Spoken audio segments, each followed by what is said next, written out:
तो बुद्धिवाद के 3 हो गए, देकार्त है, स्पिनोजा है और लाइबनिज है। अब हम चर्चा करेंगे अनुभववाद की। बुद्धिवाद के बाद में अनुभववाद आता है। अनुभववाद में क्या था कि जिसके अनुसार ज्ञान का एकमात्र स्रोत अनुभव है, अर्थात हर ज्ञान, हर तत्व की सत्ता अनुभव के आधार पर स्थापित की जा सकती है। बुद्धि के द्वारा हम किसी को स्थापित नहीं कर सकते।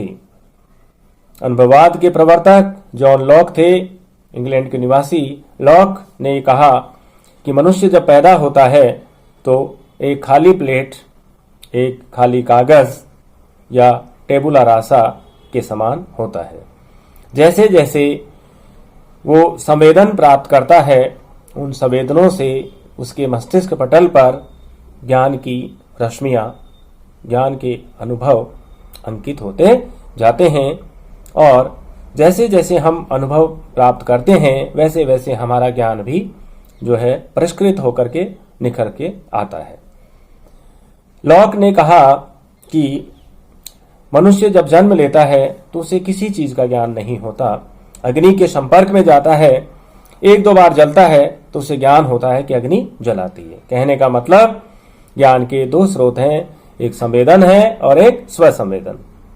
संवेदन क्या है कि संवेदन हमारी जो है बाहरी, जो हमारी ज्ञानेंद्रियां हैं या बाहरी ज्ञान का स्रोत संवेदन है, जिसमें हमें बाहरी जगत का ज्ञान प्राप्त होता है। हमारी इंद्रियों के संवेदन का जो ज्ञान है, ज्ञानेंद्रियों का जो संवेदन है, वो बाहरी जगत के ज्ञान में आता है, इसे संवेदन कहा गया।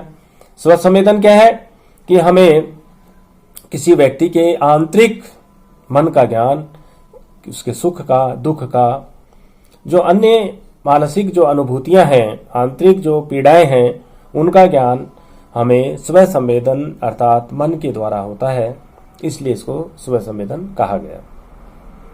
ठीक है, ये है जॉन लॉक, जिन्होंने अनुभववाद की नींव रखी, अनुभववाद के प्रवर्तक थे। लॉक के बाद में जो दूसरे अनुभववादी दार्शनिक आते हैं वो हैं जॉर्ज बर्कले। देखिए, जॉर्ज बर्कले और लॉक में अंतर यह है कि लॉक ने 3 प्रकार के द्रव्य स्वीकार किए थे, ईश्वर को, आत्मा को और जड़ तत्व को। लेकिन बर्कले में आकर के इन द्रव्यों की संख्या 2 हो जाती है। बर्कले मानते हैं परमात्मा और जीवात्मा, अर्थात ईश्वर को मानते हैं और जीव को मानते हैं। बर्कले ने जड़ तत्व की सत्ता को नकार दिया। इस प्रकार बर्कले द्वैतवादी हो जाते हैं और वो ये कहते हैं कि कोई वस्तु है, उस वस्तु के होने का जो प्रमाण है वो है उसकी दृश्यता, अर्थात ऐसे एस्ट परसिपी, दृष्टि ही सृष्टि है। कहने का मतलब कि 2 ही चीजों का अस्तित्व उभर करके आता है। एक है अस्तित्वकर्ता, अर्थात जो अनुभव करता है, जो नोवर है, ज्ञान प्राप्त करने वाला है, जो अनुभव करने वाला है। अनुभव करने वाला कौन है? जीवात्मा। और दूसरा, जिस विषय का ज्ञान प्राप्त किया जा रहा है या जिसका अनुभव किया जा रहा है, अनुभव का विषय। वो कहता है कि केवल इन 2 की ही सत्ता है, बाकी किसी की सत्ता नहीं है। अर्थात किसी कमरे में कोई वस्तु रखी है, उसके होने का प्रमाण, जब तक कमरे में सब हैं, सब प्रमाण है, उनके जाने के बाद कमरे में जो बचा, मैं बचा, तो उस वस्तु के होने का प्रमाण मैं हूं। मैं नहीं तो मेरे जाने के पश्चात जो बचे वो प्रमाण। कोई और भी नहीं बचा तो बर्कले कहते हैं कि उस वस्तु के होने का सबसे बड़ा प्रमाण ईश्वर का जो है उस वस्तु का प्रत्यक्ष करना, अर्थात परमात्मा उस वस्तु का सबसे बड़ा प्रमाण है। इस प्रकार बर्कले जो हैं सत्ता ही दृश्यता के आधार पर अपने अनुभववाद की स्थापना करते हैं। बर्कले के बाद में जो है आते हैं डेविड ह्यूम। डेविड ह्यूम वो कहते हैं कि मुझे अनुभव से ना तो जो है जड़ द्रव्य का ज्ञान होता है, ना आत्मा का ज्ञान होता है, ना परमात्मा का ज्ञान होता है। इतने कठोर अनुभववादी होते हुए भी डेविड ह्यूम कहते हैं कि मुझे तो अपने अनुभव के द्वारा इन तीनों ही पदार्थों का ज्ञान नहीं होता। और ये कठोर अनुभववादी जो है संशयवाद में कन्वर्ट हो जाता है, अर्थात अनुभव इतना कठोर, इतना विशुद्ध अनुभववाद कि उन्होंने कहा कि मुझे तो अनुभव से कुछ भी ज्ञान की प्राप्ति नहीं हो रही, अर्थात उनका अनुभववाद संशयवाद में परिणत हो जाता है और तीनों ही द्रव्यों की सत्ता को वो जो है स्वीकार नहीं कर पाते। इस प्रकार ये अनुभववाद विचारधारा पनपी और लास्ट में जो हम अध्ययन करेंगे वो आएंगे इमैनुअल कांट। जर्मन दार्शनिक कांट जो है बहुत ही महत्वपूर्ण पाश्चात्य दार्शनिक, और ये देखेंगे कि पाश्चात्य दर्शन में संपूर्ण जितनी भी विचारधाराएं चली, बुद्धिवाद और अनुभववाद, उन दोनों ही विचारधाराओं का समामेलन किया, समीक्षा करी, समन्वय किया इमैनुअल कांट ने। कांट आरंभ में बुद्धिवाद की तरफ आकर्षित हुए और जब कांट ने पूरे बुद्धिवाद को पढ़ा तो उनको लगा कि शुद्ध बुद्धिवाद तो जो है अंधविश्वास में, रूढ़िवाद में परिणत होता है, क्योंकि सागर का जल, किसी तालाब का जल अगर वो ना बदला जाए तो तालाब का जल जहर बन जाएगा। ऐसे ही बुद्धिवाद, जहां पर 2 + 2 = 4, हर समय में, हर परिस्थिति में, हर काल में 4 ही रहता है, अर्थात बुद्धिवाद की सबसे बड़ी कमी ज्ञान की नवीनता और संशोधन का इसमें अभाव है। कांट फिर अनुभववाद को पढ़ा। कांट जो है अनुभववाद की भी उन्होंने समीक्षा करी कि अनुभववाद वैसे तो अच्छा है क्योंकि ज्ञान का विषय हमें अनुभव देता है। जब तक हमारी इंद्रियां हमें ज्ञान का विषय नहीं देंगी तो बुद्धि क्या काम करेगी।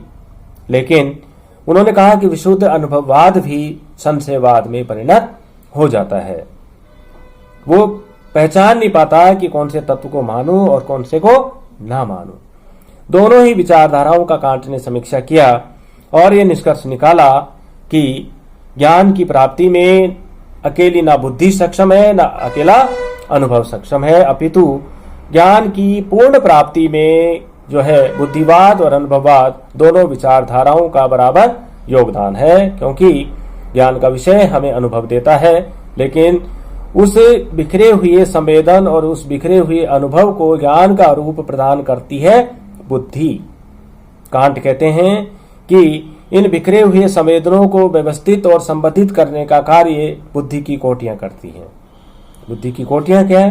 कांट कहते हैं कि बुद्धि की कोटियां या बुद्धि के विकल्प, ये बुद्धि के वो सांचे हैं जिनमें बिखरे हुए संवेदनों को हम उनमें डालते हैं और वहां से व्यवस्थित होकर के वो संवेदन, वो अनुभव ज्ञान का रूप लेकर के, ज्ञान का आकार लेकर के बाहर निकलते हैं। इस प्रकार कांट अपने दर्शन में जो है बुद्धिवाद और अनुभववाद का समन्वय करने के कारण समन्वयवादी, समीक्षावादी, विश्लेषणवादी दार्शनिक कहलाते हैं और दोनों ही विचारधाराओं का इन्होंने सर्वप्रथम जो है इनका आपस में जो है सम्मिश्रण करने का प्रयास किया और इनके आधार पर एक मध्यम मार्ग निकाला कि ज्ञान की प्राप्ति के लिए हमें दोनों पर ही निर्भर रहना पड़ेगा।